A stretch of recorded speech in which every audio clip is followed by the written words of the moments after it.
If you like Windows Phone 8 but you're tired of HTC and Nokia, move over because Samsung is in the States with the ATIV Odyssey. How's it going, guys? I'm Aaron from PhoneDog.com, and we've known about this device for a while, but it's finally available at Verizon Wireless. It's going to set you back $49.99, but it's got some decent specifications, including a dual-core processor, a 4-inch display, a 5-megapixel camera, and of course Windows Phone 8 with 4G LTE connectivity. Now, this thing isn't going to beat the One X or the Galaxy S3 or the Note 2 or the Droid DNA, but what it does provide is another OEM in the United States working with Windows Phone 8. And you know what? We have our brand loyalties, and for a lot of people, Samsung fits the bill. Is this the ultimate device on Windows Phone 8? We'll find out in the full review, but first, special thanks to our partners at Best Buy Mobile for giving us devices like the ATIV Odyssey for use in our One Paw Bandit giveaway game. When you walk into Best Buy Mobile, they'll help you set up everything. They'll help you walk out working. You'll get your email, your web, your contacts, your settings, all that stuff set up, so when you walk out the door, you can enjoy your ATIV Odyssey or whatever you buy without having to worry about getting everything set up. At Best Buy Mobile, you'll walk out working. Let's go find out and see if this ATIV Odyssey is the ultimate Windows Phone 8 device, or maybe you should splurge a little bit, spend 50 more bucks, and get the Lumia 920. We'll find out in the full review, which starts right now. I love a good high-end phone, I'm sure you do too, but they're not for everybody, particularly if you're looking at Windows 8 devices. There are a lot of great devices out there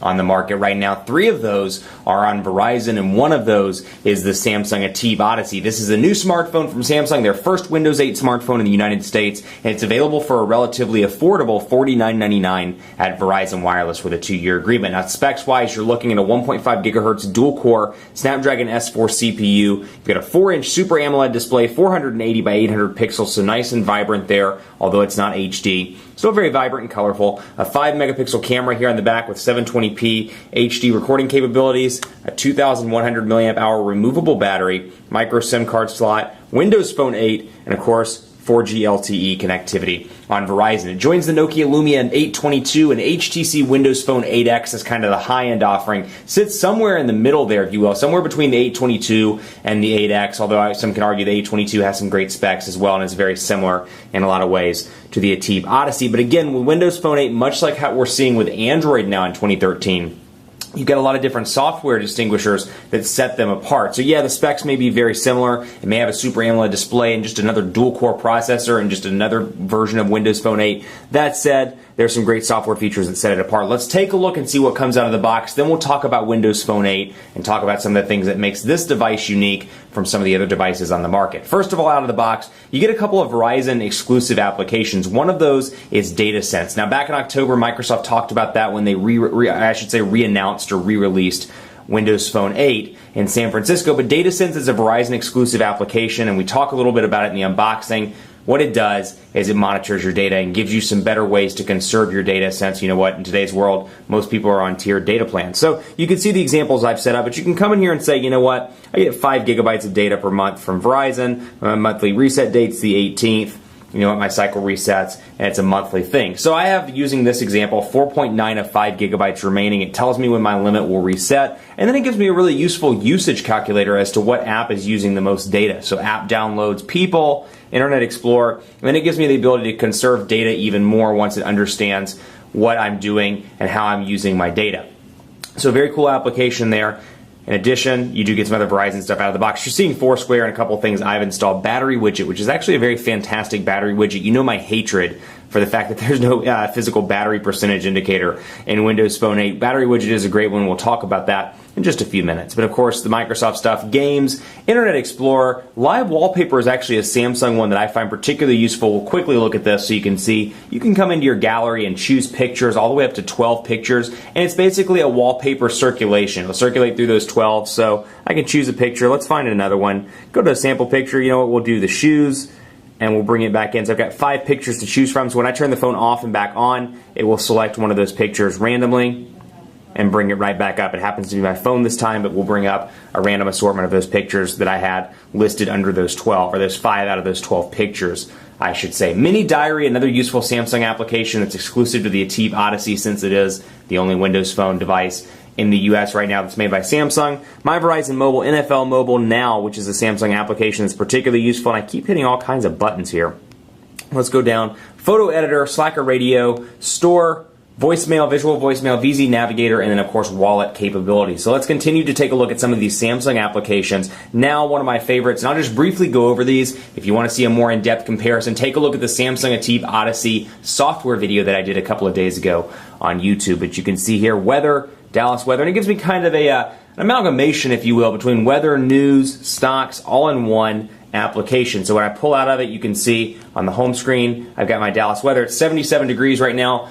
Stark comparison to what it is on the East Coast. So you East Coasters, I feel for you. I know it's cold. I know it's really, really cold over there, but it's 77 degrees here.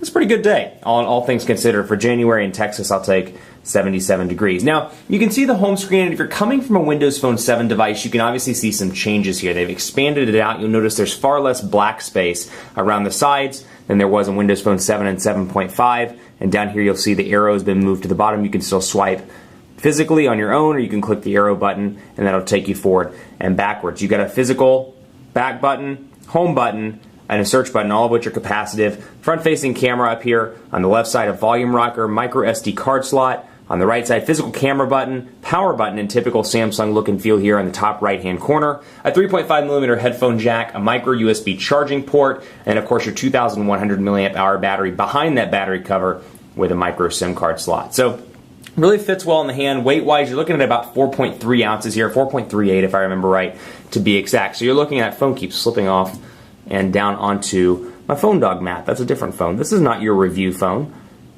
And so you can see through here. Different look and feel. What I like about Windows Phone 8, for example, we can come in here, you'll see with messaging, for example, I can change around the size of the tiles. And you remember from Windows Phone 7, the whole time I was like, why can't you change the size of the messaging tile? I can really see a use case where when somebody gets a text message, it'll show up as a preview. Now, the benefit is, so you can make it smaller, for example. I'll send a text message so you can see what I'm talking about.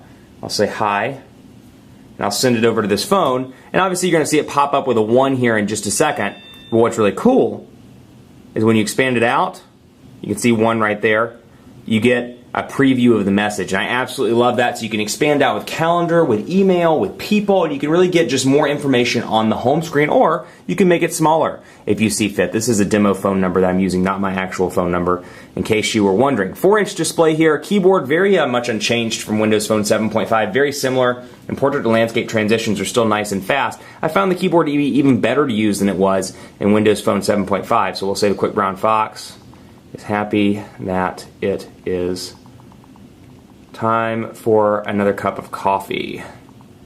Cup of coffee. Keyboard's easy to type on. I won't spend too much time on that, although it still does frustrate me that you've got a ton of dead space around the keyboard here. So even in landscape mode, it's really hard to utilize the full 4-inch display here and get it in all of its super AMOLED glory. So keep that in mind. If you're looking for something you want to use in landscape mode because you're coming from maybe a keyboarded device, could be an issue there just because it's not really maximizing the use of the space on the sides. This is the battery widget I was talking about. Absolutely love it. We'll go in here and take a look, and you can see the usage. It's called battery widget, and you can see the usage, see what's used the most battery throughout the days that you've had it either on standby or that you've been using it throughout the day. 69%. Then you can scroll through here, but you can really make this device your own and customize it. And that's what Microsoft's really hitting home here. It's the one device you can really make yours and customize. I can scroll through here, for example, and just kind of move these icons around and really make it as much as or customize it rather as much as I want to, and I really like that functionality. Very, very cool there. Last but not least, let's take a look at the browser, because you do have 4G LTE connectivity on Verizon, bringing 4G LTE connectivity to a very affordable price. So we'll load up phonedog.com. And again, portrait to landscape transitions, nice and fast. Windows Phone has always done exceptionally well with web browsing, and that's no exception here. We can go in here and do a separate tab. We have the ability to add a tab. It's pretty quick and pretty easy, and you just click the menu button, or I should say the equivalent of the right click button, if you will, the 3 dots over here in the corner, to easily access all of those tabs. Additionally, you have recent favorites, settings, and more, so nothing really changed from Windows Phone 7.5 right there. Still very fluid, still very fast across the board. Stay tuned for part 2. We'll talk speed tests, camera settings, and Microsoft Store, so be sure to stay tuned for part 2 of the video.